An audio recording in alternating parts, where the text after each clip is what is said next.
Nikki Haley is running for governor of South Carolina. She's a Republican. She's gotten some Tea Party support, and she survived the primary, which was very rough in South Carolina, as usually happens in Republican primaries in South Carolina.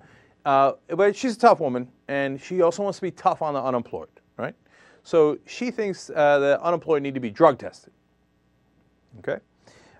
She says, quote, "I'm going to push to make sure that if someone fails a drug test in this state, that we're not going to pay benefits. That's something I'm going to push for. I think people of this state deserve that. And personal responsibility matters, and we're going to continue to fight that fight." Okay, well, that's a good idea. Blame the unemployed. Now, look, I'm not a naive, idealistic guy who thinks the unemployed people came down like raindrops from heaven, and they're all perfect people. And are there some people who are unemployed who might be taking drugs? Of course. Is it all the people who are unemployed are like bums who are taking drugs? Of course not, right? The reality is they're probably like the rest of us. They're probably a good cross-section of America. Now, look, the problem with Nikki Haley isn't that she thinks, that some people who take, for example, unemployment money and use it on drugs is not a good idea. Of course that's not a good idea. We all agree to that, right? The problem is her assumptions. She thinks, why does she want to drug test the unemployed rather than anyone else, right?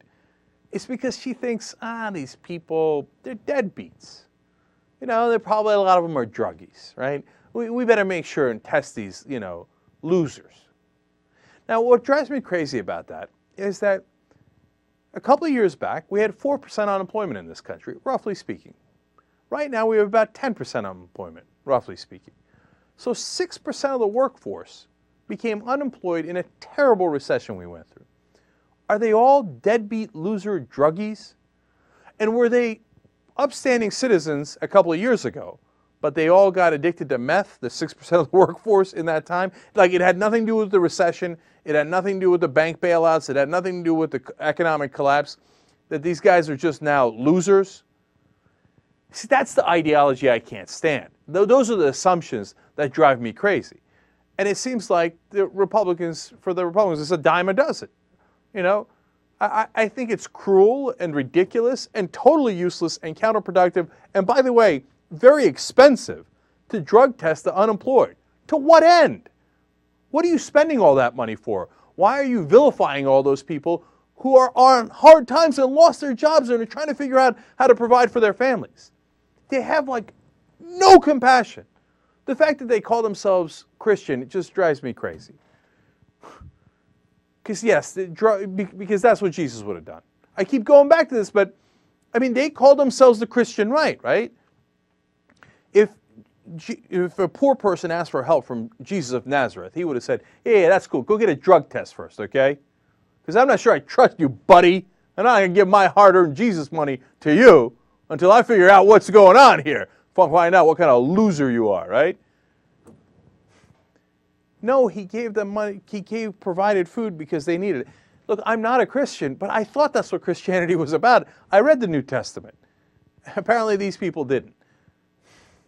And I'm not saying we should operate based on the New Testament, but have some decency, some compassion. By the way, the South Carolina State legislature actually proposed a law where they would drug test the unemployed. It didn't pass. You know why? Because someone also added a provision on there that if you did that, you should also drug test the legislators. And funny enough, for some procedural reason, that just wound up never getting voted on. And it just wound up not passing. Funny how that turned out. Probably a coincidence, though.